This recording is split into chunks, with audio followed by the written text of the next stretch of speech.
So, hello everybody, welcome to today. As I just said, it's so wonderful to see many of you joining us. I'm Sophie Brendel.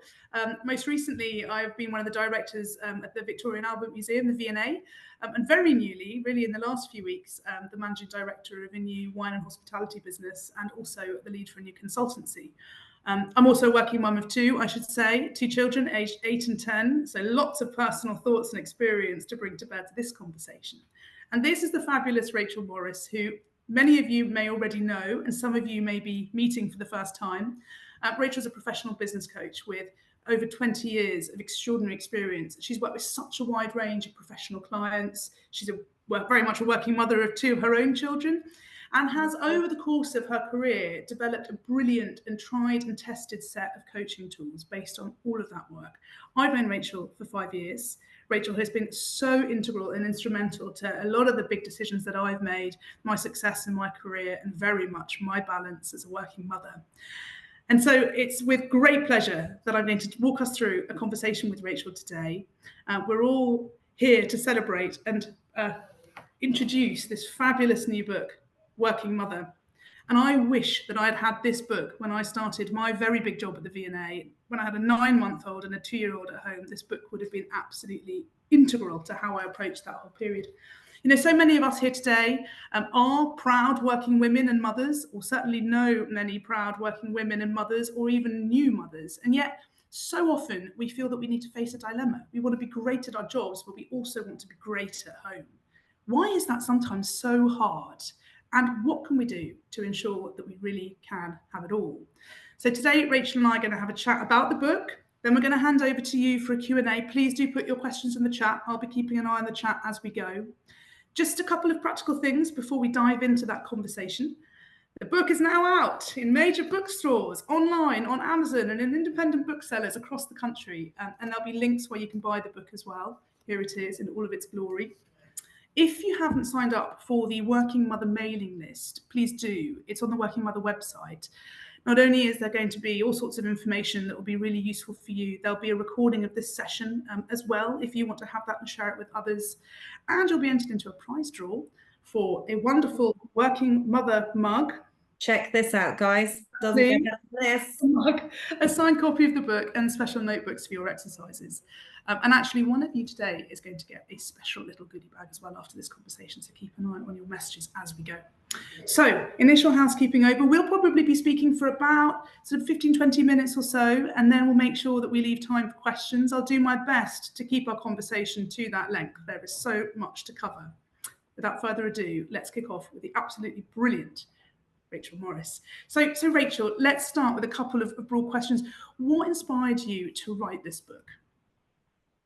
So I didn't write the book. I think the book found me, Sophie. That is the honest truth. There was no part of me said, I've got to go out and write a book. I think, so my work is such privileged work. You know, we hear people at their happiest, at their most successful. We hear people when they are at their most vulnerable and feeling most frightened and most scared.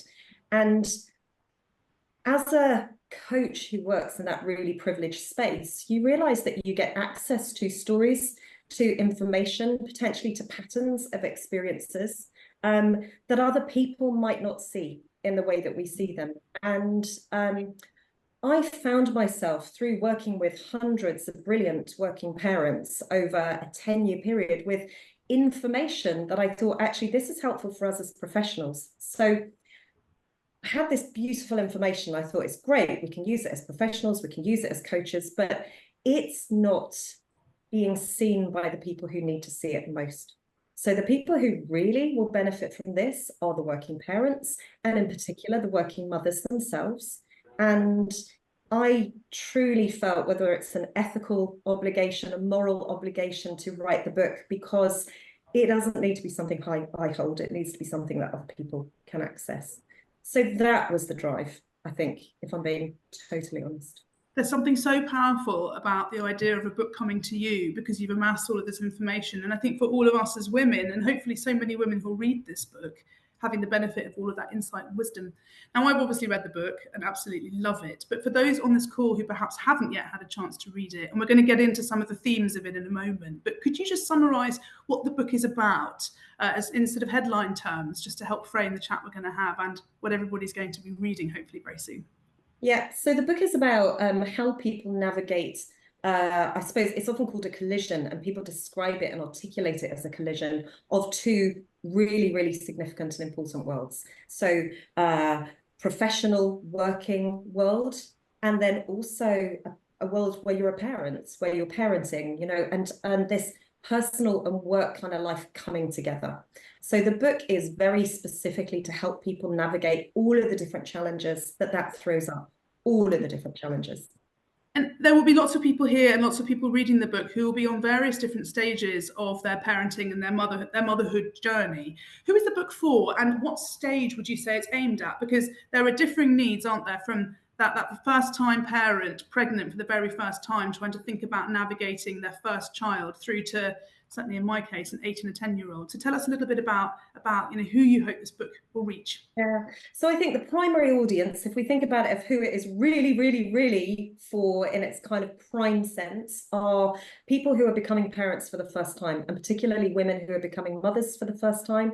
So who are in that first stage of, I've been me, I've had my work identity, I've had my professional identity, I know who I am from a work perspective. Oh my goodness, I'm now taking on this whole extra job as well. Eek, got no sense of that one. I'm supposed to like it, but we'll see whether I do.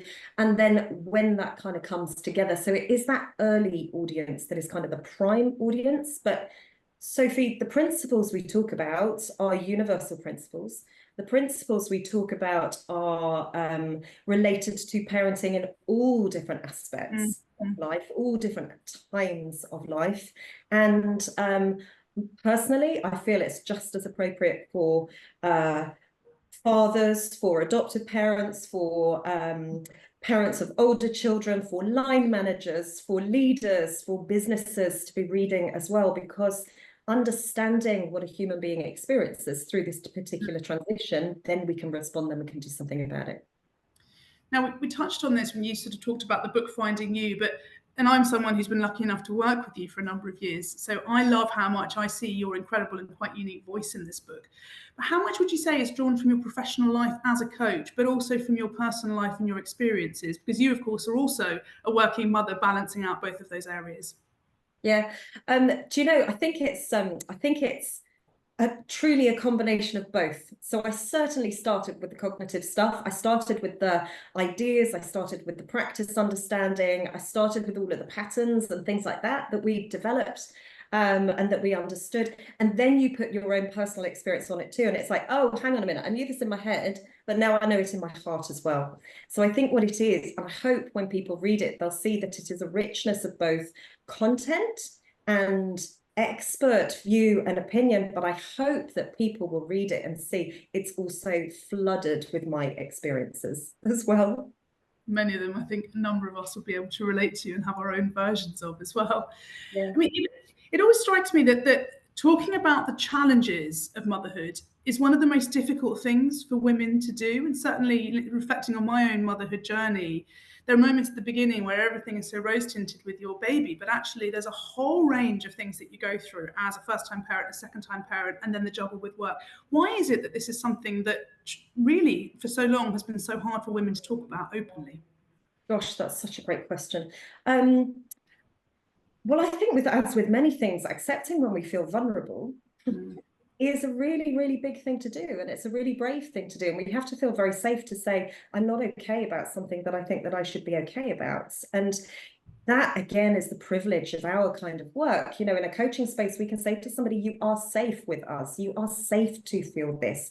It is totally understandable and okay. Of course you feel scared right now. One of the early chapters is fear. And I know when I was first putting it down, I was looking at it and I was thinking, how interesting you pick up a book about how something going to help you through working parenthood. And actually what it is, let's just talk about what we're really scared about, because it's full of fears. You know, is my child going to like me? Am I going to like them? Am I going to be any good at work anymore? Will I still be me? You know, all of those quite fundamental fears. So I hope that people also feel very held by the book and feel very safe by the book so that they can feel vulnerable and can talk to themselves and maybe to the people around them about how they're feeling as well. It's so important. I think it's one of those things that many people find very difficult to talk about and to face into, that these things are difficult. And there's a whole section at the beginning about emotions and the power of emotions. And you've talked about fear, but I always think there's a sort of dual powerhouse of fear and guilt.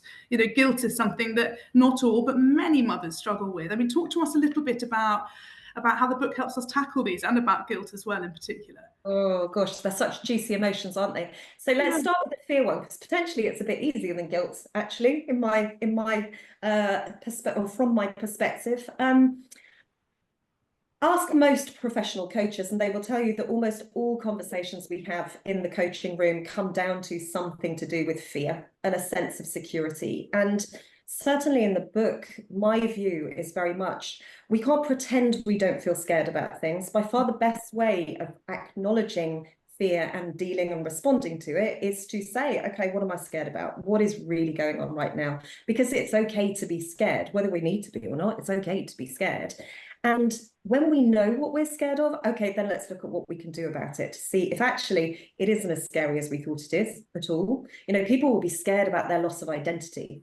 And actually, it's quite interesting when you look at identity with people in this kind of space, there's a lot that people take with them. There's a lot that they may feel they temporarily lose, but it comes back, you know, and sure, there's some things that change forever. So when we look at fear, it is saying, okay, let's face it. Let's look at it. Let's give it a great big smile and say, okay, why are you trying to scare me? And do something with it. So my take, and you know you've worked with me, but it's always going to be a very practical take on things like this and say, that's okay. If we acknowledge it, if we understand it, then let's try to do something useful about it. I think guilt is another really interesting one. And for those of you that are listening, Sophie knows this, but you won't. So Sophie was one of my brilliant beta readers. So when the manuscript was very, very close to being sent to print, I asked people like Sophie to have a look at it. And she said, you're missing an emotion, Rachel. And I thought, oh man, not at this late stage. I thought it was riddled with emotions. And she said, guilt, where does guilt feed in it? And I thought that was such an interesting moment, Sophie. And I'm sure my response to you was, how interesting, because it comes up in coaching so much. And certainly in this particular transition, it comes up so much. I should have done that. I shouldn't have done that. I ought to have done that. Why didn't I do that? Oh man, I can't believe I did that again. But actually, every woman's experience of guilt in the motherhood transition is quite different. Some people experience it quite acutely, and some people less so. I know certainly my approach to guilt is, let's look at who says we should. And if we think we should, then what are we going to do about it? So we'll be looking at principles like control. There's a chapter on control. We'll be looking at principles like choice. I talk a lot about choice throughout different aspects of the book. So if we were to choose to do that, what would the outcome be? And if we don't, what's the outcome going to be? And what does that tell us? So there's quite a lot of those kind of principles follow by way of trying to navigate some of those quite complicated emotions. Guilt is so interesting because it's so different for every single person and woman. Some people will feel guilt much more strongly than others. And also I think your guilt experience changes at different parts of your journey. Certainly now I've got a 10-year-old who makes me feel guilty because he tells me things, which is very different to my feelings of guilt maybe when there was a 1-year-old at home, a 9-month-old baby, and I was going off into a big new job. Now, one of the other things with all of this is when we are busy working parents, there is so much to do. We have jobs, we have deadlines, we have bosses, we have colleagues that all have needs. And then, of course, we have our family, our children, our partners, our friends. How can we as busy working mothers care for ourselves a little bit better? It's one of those things, and Rachel, you talk about this in the book, so often it's us as individuals that is lowest down that priority list. So talk to us a little bit about how we should go about taking better care of ourselves and how the book helps us do that. You know, I think this is, again, such a fascinating topic in itself. I wonder if there's almost something that could just be written about this principle in itself. I think, again, most people will say they understand the principles of self-care. You know, of course, people will say we understand the principles. The reality of taking action and developing habits on things related to self-care, now that's a totally different kettle of fish. And the number of times I talk to people in the parental transition, so not just working mothers, but working mothers particularly, and list out all the things you're concerned about, list out all the things you've got going on, what you're responsible to. And Sophie, they don't even feature on the list. They're not even down at the bottom. I classically will say to people, and if anyone's listening to this and I've said it to them, they'll go, "Yep, she says that." I say, "Okay, what are we missing? What are we missing here? Because we're missing something really important here." And they look at you with a totally blank face as if to say, "Sorry, I don't quite understand the question." So it's that far off people's radar. And my take on self-care is that actually, of course, there are the eating, the exercising, the good practice things that we can do, but also self-care can start incredibly small. It can start with tiny, small things that we can build momentum on.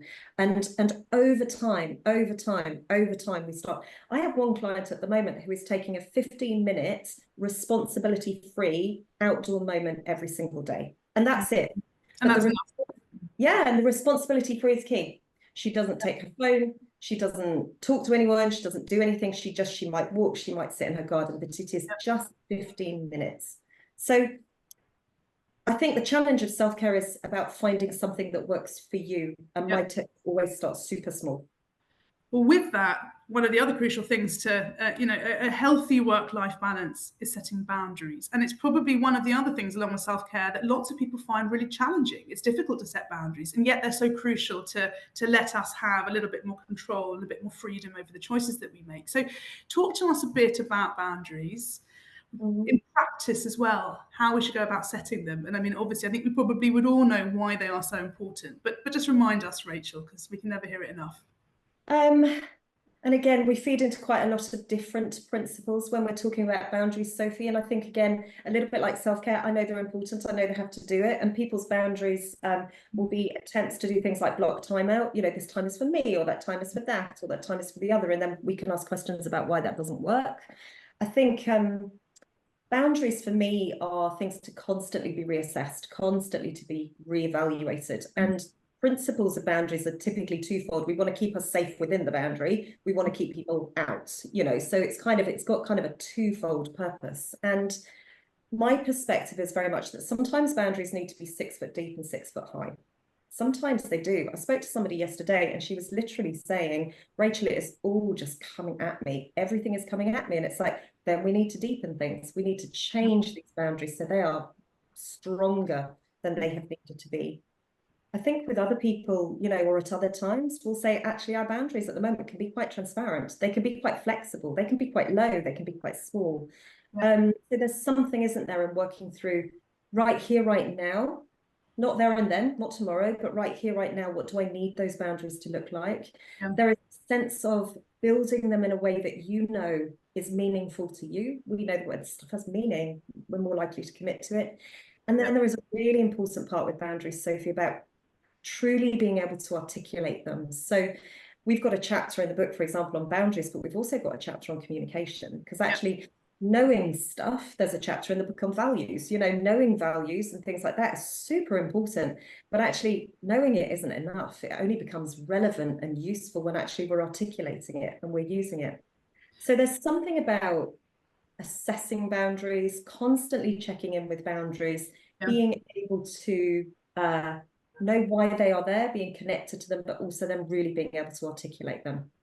I should say, for those of you who haven't read the book yet, what's so helpful about it is at the end of each chapter, there is a section that asks you to stop, think, and assess this for yourself a little bit. And each of these, to your point, Rachel, about needing to not just know that a boundary is useful, but try and think and articulate about what that boundary means to you as an individual. Can you just tell us a little bit, Rachel, about the way that you end each chapter? I found it hugely helpful. I see your voice in all of it, but frankly, I'm going to go through the whole book and do the whole thing again for me, because I think you can probably never do these kinds of exercises enough. They change and morph as we get older and our children get older. But tell us a bit about that practical element of the book. So I have told you, I wrote this book for it to be useful for the people who need it. And I do not care, Sophie, if people read this book from front to back. I don't care if they start at the last chapter. I don't care if they only read the one in the middle. I don't care if they write all over the pages. I don't care. Although I say I don't care. And then one of my children, I gifted him a copy when they very first arrived. And he had it in his school bag and he's been reading it. And now it looks really messy. And I did have to hold that like, "Oh, you've really screwed my book up" kind of response. But I genuinely, I want it to be well thumbed. I really, really do. And when somebody posted something about, oh, the digital copy arrived and it was great, but actually I've had to stop because I've ordered a hard copy because I want to be able to write all over it. And for me, that was the most exciting thing. And I think I've very much written this book, you know, maternity coaching, parental coaching, coaching in general in the business concept environment is it's quite a privilege. Not everybody gets access to it. And so the book is written for you to be able to be your own coach, or for you to have our words, my words, to help you along that journey. And in the spirit of coaching, I will say, and you know, because I'm sure I've said it to you over the years, you will get so much more out of this when you put something in, you know, so it's your commitment to the process. It's your commitment to asking yourselves, and there are questions I ask you in the book, and I've thought long and hard and practiced these questions for a lot of years, but there's questions I ask you that should be hard. They should be really hard. And when people ask me them, it's like, blimey, that's quite hard. Because it is in that space where we are doing that type of thinking that we can make some really, really significant changes. So don't race through the book. If you put it down for a few months and come back to it, that's fine by me. Just make it work for you is my... There's a commitment, a co-commitment actually, to doing those exercises in the book. I'm not just reading a book and at the end saying that's very interesting, that's given me lots to think about. If you actually work it through, or work parts of it through, depending on where you are and which is most relevant to you at that stage, it's incredibly powerful. Now, Rachel, you mentioned earlier that one of the the really desired audiences for this book, and as I said, I wish I'd had it, are first-time mothers, or mothers who are about to have a baby, or perhaps going through the return to work after one or two children. Tell us a little bit about some of the practical specifics you've got in this book for those women at that particular stage, because there's a lot of incredibly helpful conversations about how to get ready to leave on maternity leave, how to have conversations with your employer, and so on. So talk to us a little bit about there's a section on it, although it's sort of woven throughout the book as well. Yeah, so there is some that is quite specific to different, you know, to people in a particular part of this transition. So I think you've pulled out on two of the most important ones, Sophie. So firstly, you know, that whole handover piece, that whole when a professional, in this book, working mother, but a parent is moving out of the workplace into parenthood, and that handover period. And I absolutely take a whole chapter to talk about that, because I think, you know, most people tell me they care about their work deeply because of whatever meaning it has for them, whether it's security, whether it is financial security, whether it is identity, you know, whatever it might be. But very few people will ever say to me, I don't care what it's like when I come back. You know, everyone will say, I hope my replacement's not too good, because then they might want to keep them and not me. And then my other person will say, I hope my replacement's not terrible, because that would be bad. But most people want I call it their work baby, to be in a really healthy state when they come back and pick it up, whenever that might be. And for those of you listening, and you will know this yourself, you know, when you've got your own baby and you're handing them over to a nursery or a childminder or what have you, you leave them the biggest list possible of how to make sure that baby is safe when you come back. And so we apply those principles to how are you really going to hand over your work, because it's important for your employer, it's important for you, it's important for your colleagues. And similarly, that return back into work, that re-entry. And again, people listening, some people may have heard me talk about this sense of, you know, kind of a woman coming back, or a parent coming back from maternity leave, and almost the assumption that they are going to be the same as they were when they left. And we know that they are absolutely not going to be the same. Their life has changed, you know, in a way that they probably still can't articulate. The experiences of becoming a parent are dramatic. They do have an impact on your whole worldview and your life view. And we also know that organizations don't stand still as well. So I very much encourage people to think about, you know, what are you really going to need? If this was your first time in a new job, in essence, what are the kind of new starter onboarding principles that you'd be requiring? So there's things like that. And then I suppose wider stuff, Sophie, there's things about, I will work with execs in my work as an executive coach on things like support networks. I call it the bench. You know, you've heard me talk about this before. And I put a chapter in there too, because it's you don't have to be alone in this journey. And we are better when we are not alone, and when we are sharing and we are talking about things. So that's another quite practical chapter, which I really hope people benefit from as well. And also just thinking, you mentioned earlier that so many of that. Oh no. Audience groups for this book. You went for a moment. Oh no, am I back? You're back. But one of the kind of core audiences of this book as well are employers and HR departments and bosses who are helping staff members of theirs navigate their way through preparing to go on maternity leave and coming back. I think that's going to be a hugely valuable thing, to have information like this that is very practical, it's very applicable, it's extremely sensible and very empowering as well for those audiences. Now, Rachel, you talked a bit about identity earlier, and just the challenges of keeping that sense of your own identity along with the changing waves of motherhood and of parenting. And talk to us about why people find their identity more difficult to hang on to at any period, actually, of transition, and how we navigate that, of which your journey into motherhood and parenthood is an absolutely huge one. So, I mean, I think you're right. I think identity changes, doesn't it, through big, significant kind of life changes anyway. But also, I think there's a real challenge around parenthood and working parenthood, which is that there are a huge amount of assumptions flying around.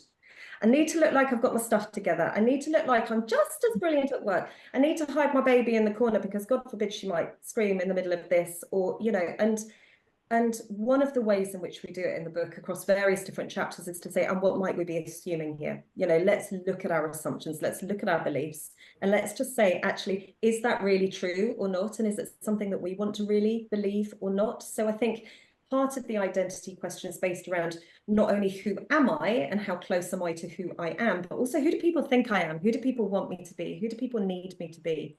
And that's hugely challenging for people in any sort of working parent transition.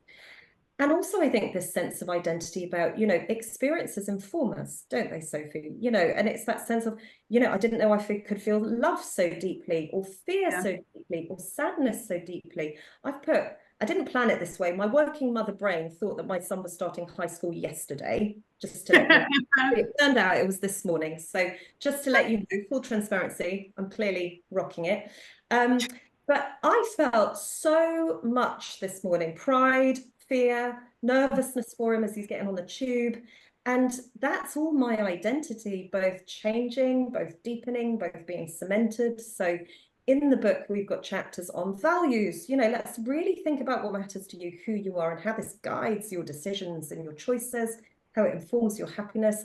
We talk about the energizing power of strengths when linked with things like motivation. You know, I'm great at organizing. I hate it. I'd rather stick needles in my eyes. So it's not what I need when my tank is running quite dry as a working man. You know, it's like I need to be doing stuff that's going to be filling me up. So identity is covered again in a number of different places because it's a complex one during any time of change, but I think particularly this transition.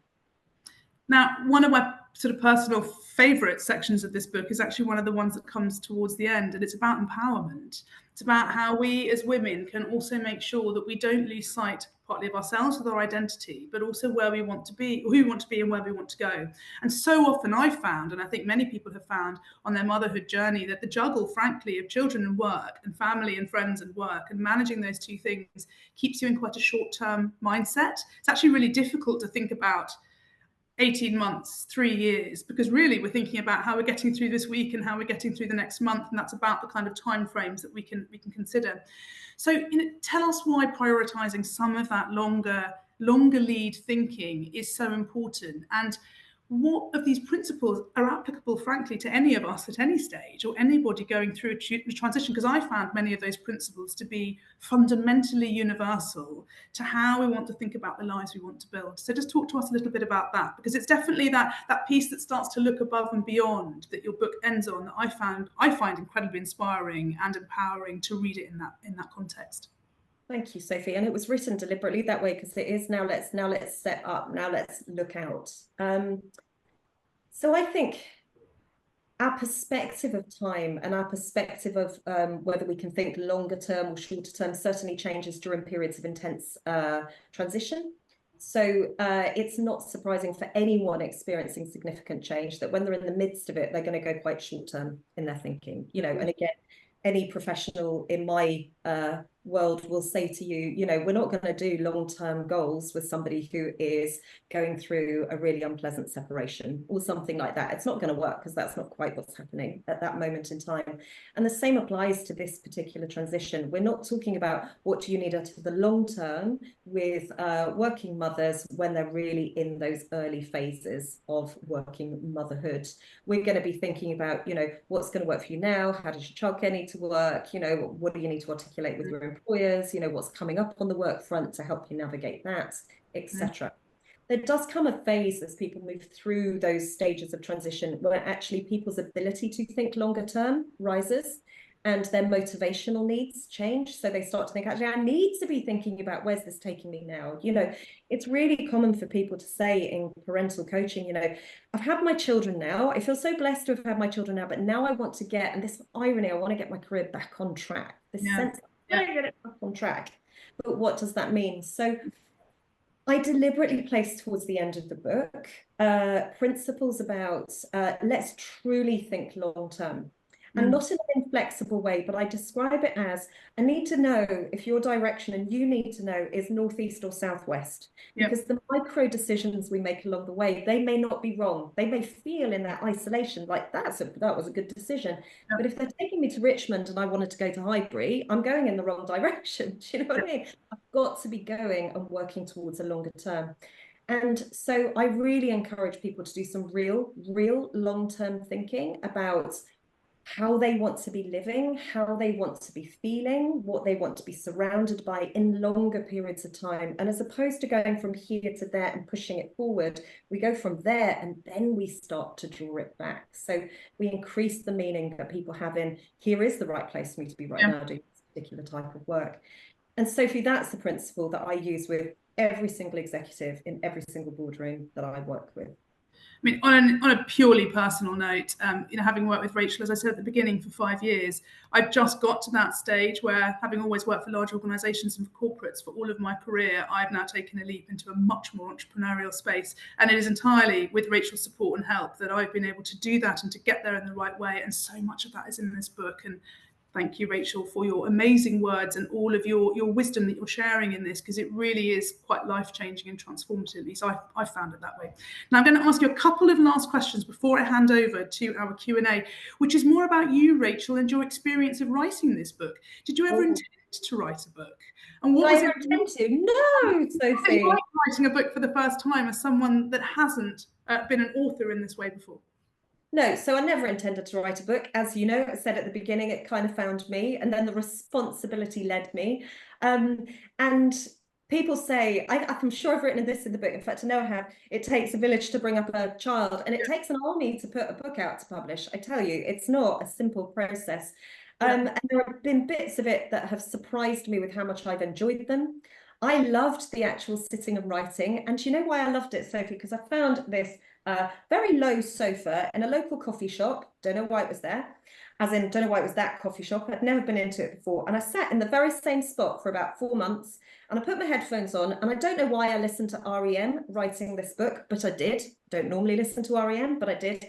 The words just flowed. And I thought, okay, don't question it. Just sit there listening to that and write the book. So there have been parts of it I've loved. There's been parts of it that surprised me with how much they made me reflect on my own experiences, particularly ones around one of my children, you know, when he was first born, and it's linked with my ability to self-care at that kind of stage.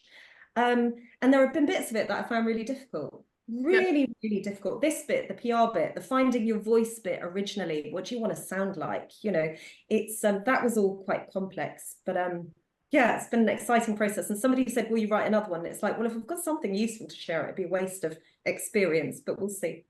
Is there anything that you learned about yourself in the process as well? Because it's wonderful to be challenged in a new way. And I love, as we've talked about, the idea that the book found you, but how has it changed your outlook and the way that you now work? So I've learned I like grammar more than I thought I did, which will make my business partner Howard pleased, finally. I really like working with a proofreader, and it was like, oh, that's quite interesting. Let me go through and change all of those. I've whether learned or had totally confirmed and deepened this sense of always learning about yourself. I know that I'm very, very values driven. And I know that actually a contradiction to what I do and what I say I'm going to do, or how I behave and who I say I am, is increasingly problematic for me.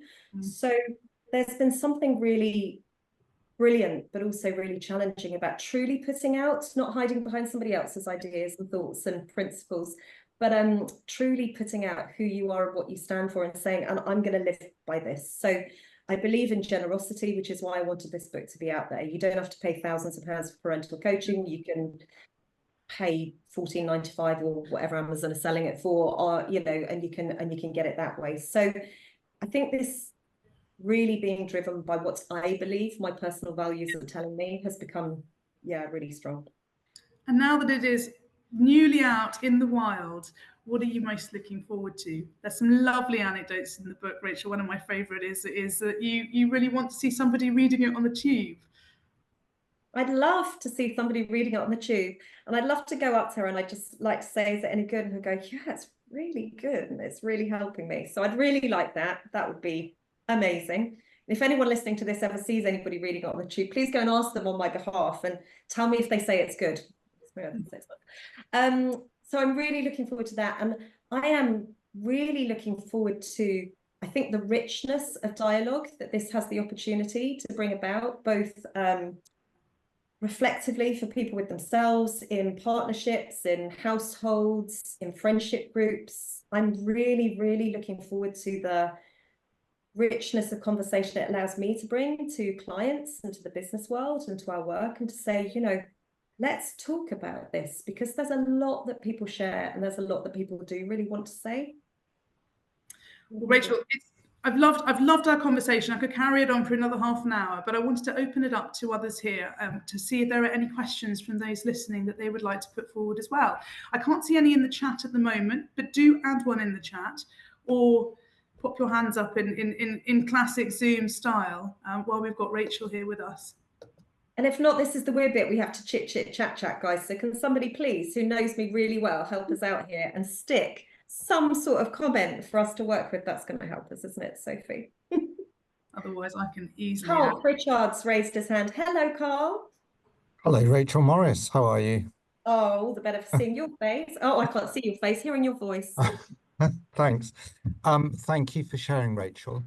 I'm just curious to know if you were able to share one or two tips for employers.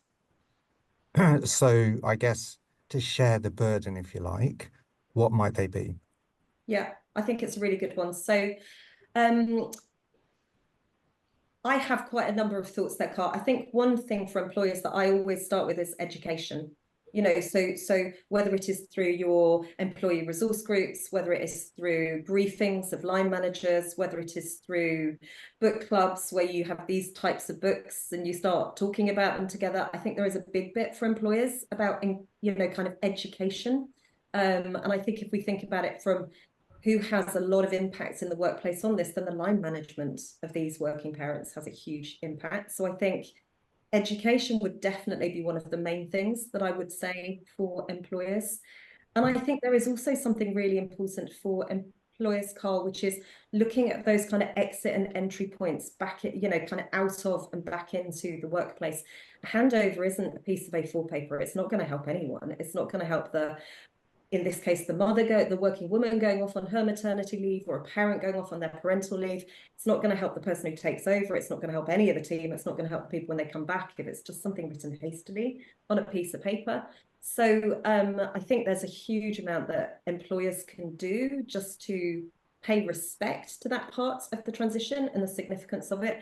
And the same applies back into that workforce, that back into work. So helping people to really understand that natural dialogues are allowed during this transition. A woman might not know how she's going to feel. She might think she wants to take 9 months off and want to take 4, or vice versa. And so I think there's a lot that can be done at that leaving and coming back in place as well. Does that give you something? It does indeed. Thank you, Rachel. Welcome. Thank you.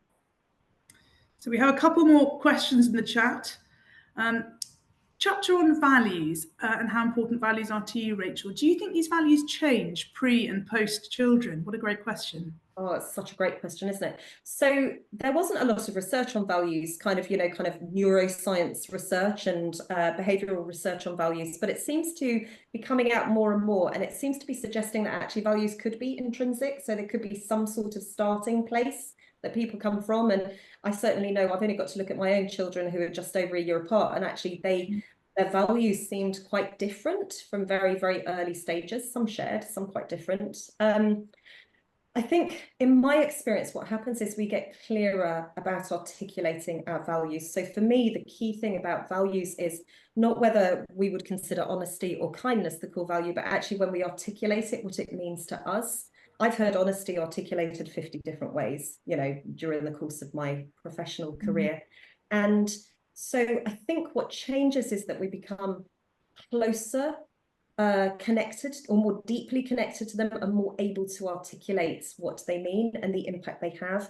And therefore, any big life transition, whether it is a happy one, a sad one, a permanent one, a temporary one, is going to kind of sharpen our focus on that a little bit. So change, I would say the jury's out. Certainly clarify and deepen, I would suggest yes. Then I've got a great question from Catherine, which is, do you have a section in the book about the pressure mothers put on themselves to prove themselves on re-entry into work? We do talk a lot, so I don't have, now you're going to make me think, right, version 2, what have I got to say? Make sure you give me your name and your number. We do have, so we talk a lot about principles of control. I talk a lot about principles of assumption. I talk about processes of beliefs and how they are linked with the rights that we give ourselves. And we talk about things like whether we are there going to assert things, whether we're being quite passive about things. So it applies across a number of different principles. I think, Catherine, my overall sense in this book is that I want a person to be able to connect, in this instance, because it's written for the working mother, to herself, so she can say, okay, I understand who I am, what I need, how I am feeling right now, and this is how I articulate it. And in doing that, we do absolutely have to challenge all those assumptions, and we have to be able to be honest with ourselves. I don't think it's an easy book to work through, Catherine. I think it's one that will make people feel quite uncomfortable at times, hopefully held. But if we really want to be our whole selves, I think we really have to challenge ourselves, and we really have to ask ourselves some tricky questions. And Rachel and Catherine, I'd say there's a brilliant section in there on communication. And what's so helpful about that section is especially when you come back into work after maternity leave, how do you empower yourself to have those conversations with your bosses, with others at work? How can you reframe some of the thinking if something isn't feeling quite right, or you are feeling very pressurized, or you want things to perhaps adapt a little bit because your life and your working approach has adapted? How do you think about those conversations, frame them in a really healthy way, and then communicate them? I mean, I found that advice massively invaluable as well. And then we have a question from Sarah. Do you feel the advice all still applies in a post-COVID world where the lines are more blurred between work and home? Because obviously many of us are now used to working from home, and whether that's part-time or full-time, especially for many of the mothers out there. Yeah, good question, Sarah. I think more so even, and the amount of people I know actually coaching clients across all different types of coaching, but they will say they look like this when they're on their laptop, but they can close their laptop and burst into tears afterwards. And obviously as a coach, that's the moment we want to get them. Or, they look like this, but actually if we turn the screen around, you should see the chaos that is behind everybody all the time, and so I think actually, Sarah, these principles are more relevant in a post-COVID world, because we can make ourselves so beautifully invisible now, can't we? Even more so than we ever did before. So if we want to pretend, I suppose arguably it's a bit easier for us to pretend, and it takes a bit more for us not to. People would notice the slump of our shoulders if they were observant when we were sitting on a desk next to them. Do they notice that through the lens of a screen? I'm not sure they do. I think just building on that, we've got a question from Ellen as well. The pandemic has had a massive effect on everyone's work experience and attitudes, but how do you think the pandemic has affected working parents? It sort of builds on that previous one. It builds greatly on it, and there is a lot of stuff coming out at the moment. So I think early stages, Ellen, it was I was getting messages all the time about people saying, can you believe how hard I had to fight for condensed hours or to be able to work from home half a day? Can you believe it, Rachel? And now they're saying, please do it, don't come into the office. it feels like much of that was temporary. Many organisations, not all, you know, people have got this range of approaches now, haven't they? So I think there is later research that seems to be coming out, which is saying that actually something termed the motherhood penalty, which you will be familiar with, I'm sure. And a journalist said to me the other day, Rachel, can you give me a quote on why we are still talking about motherhood penalty? I think arguably things like that have got harder, have got bigger, because the ability to put the washing in, or the ability to answer the school email, or the ability, which often does end up coming in the mother's email inbox, to-do list and things like that, statistically proven so, is changing. But I think it's harder because many people are now working at times from home. The lines seem to be very blurred, so that need for boundaries is greater.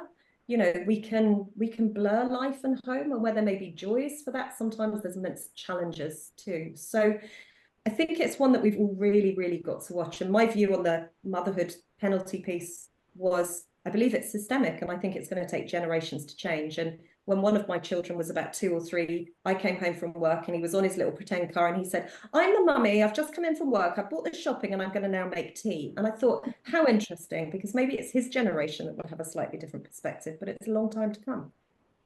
And I think just to close, that's one of the things that this book is so brilliant at, that there is, as we've said, that very practical, applicable advice for the first-time parent, but for all of us who are navigating many different aspects of how our working life and our home life is blurring and morphing, how our attitudes to these things change, and how our jobs themselves are also changing throughout this period. There are chapters here that we can keep referring back to it, to keep setting those boundaries, understanding our values and evaluating where we want to go.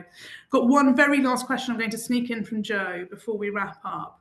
And lots of comments in here, Rachel, with huge thanks and praise as well for your book, which thank you everyone. I haven't seen them, but at the end of this, Joe is a working mum of a 19-year-old man, and the guilt thing is something that still catches Joe out. So the question is, do you have some examples of good practice to refer to on structural institutional changes from organisations that you've worked with that create a meaningful space with support for women returning from mat leave? And Joe, the final question. I truly recognise the impact that motherhood and other caring responsibilities have on career trajectories. So Joe's looking to support working mothers who are early and mid-career researchers in the higher ed industry. And I think this is a great question to end on, which is also one about how we can all support mothers in our teams better as they come back. Do you know, I believe in relationships, Joe, and I believe in the power of a person-to-person conversation. And I think we have all got a responsibility in changing this in our communities, in our families, in our households, and in our workplaces. So my take on it, it's a big question, and I'd like to reflect on it and give you a full answer to it. But my take on it is, if we can enable people and give people the space and the permission, quite often people need the permission to say, it's okay to ask that question, or it's okay to ask me that question. I asked that question, it's okay to listen to the answer and not know how to respond. I think if we can work on that really, really minute, these don't have to be massive initiatives, but that very, very local scale of enabling one human being to have a conversation with another human being and say, are you all right now? And is there anything that I can do to help you? I think we make strides. I really do. Rachel, it's been brilliant. We could talk for another half an hour, but our time is up. So thank you so much for sharing all of your insights today. Absolutely brilliant and so interesting and important and informative. And you know you want a mug, everybody. Please do get a copy of the book. As I've said, it's available online in all major bookstores and independent bookstores as well. I think that Rachel would probably love it if you could take a picture with yourself and the book and to actually see how people are reading it and how you are reading it. I'd also just wanted to say, all reviews are incredibly gratefully received. The book's been written to support people, as Rachel has said, and I think we and Rachel want as many people as possible to benefit from it. Reviews make such a big difference. So if those on this call as early and keen adopters of the book read it, please do post a review. As I said at the beginning, do sign up to the mailing list. There will be all sorts of information there, a recording of this, and of course that prize draw. Many of you know Rachel already. You can find Rachel, for those of you who don't, on LinkedIn and via the Working Mother website. And the last thing I wanted to say is this is very much the beginning point of a conversation and not the end. So Rachel is very keen that in around 6 weeks' time, there might be a sort of book club follow-up to this conversation in October, to give everybody a chance to talk about your experiences of the book, and having read it, what really sang to you, what questions you have, what you've learned from it, to continue some of the brilliant questions that we've seen here. So please watch this space and please join us again. We'd really look forward to seeing you soon. But in the meantime, Rachel, bravo on the book. Thank you so much for your time today, and thank you so much to all of you for joining us as well. Thank you, Sophie. Thanks, everyone.